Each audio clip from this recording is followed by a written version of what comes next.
안녕하세요. 김영광 목사입니다.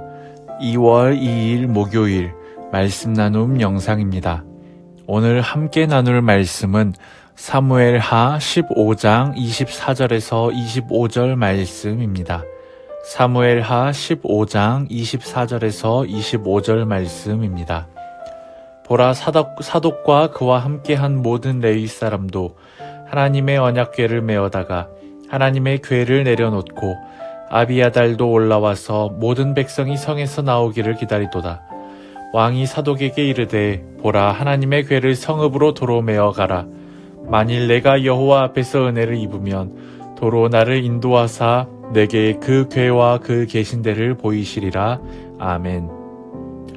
압살롬의 반란으로 인해 다윗은 예루살렘을 떠나 피신하게 됩니다.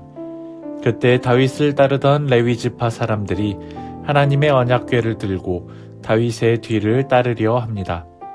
그때 다윗은 하나님의 언약궤를 다시 예루살렘으로 메어가며 하나님의 언약궤가 있어야 할 자리 성막 가운데로 돌려보냅니다. 하나님께서 다윗이 가는 길을 따라가는 것이 아니라 하나님이 인도하시는 길을 다윗이 가야 하는 것이기 때문입니다. 그래서 다윗은 자신이 가는 길에 언약궤를 들고 가는 것이 아니라 자신이 어려움 속에서 돌아와 하나님의 자리로 돌아올 것을 바라며 소망했습니다.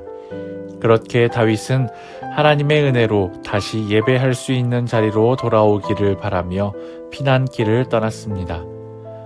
우리가 하나님의 자리로 나아가야 한다는 것, 이것이 먼저입니다.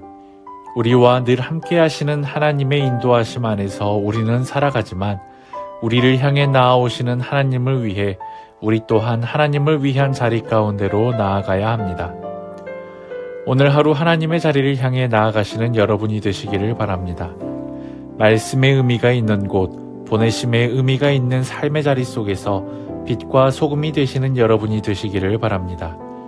다윗이 예루살렘을 떠나며 자신의 화려한 왕궁으로 돌아오리라 하는 말 대신 하나님의 언약궤가 있는 자리로 돌아올 것을 기도했던 것처럼 하나님을 중심으로 두고 살아가시는 여러분 가운데 다윗에게 주어졌던 놀라운 축복들이 여러분들에게도 가득하시기를 주님의 이름으로 축원합니다. 기도하겠습니다.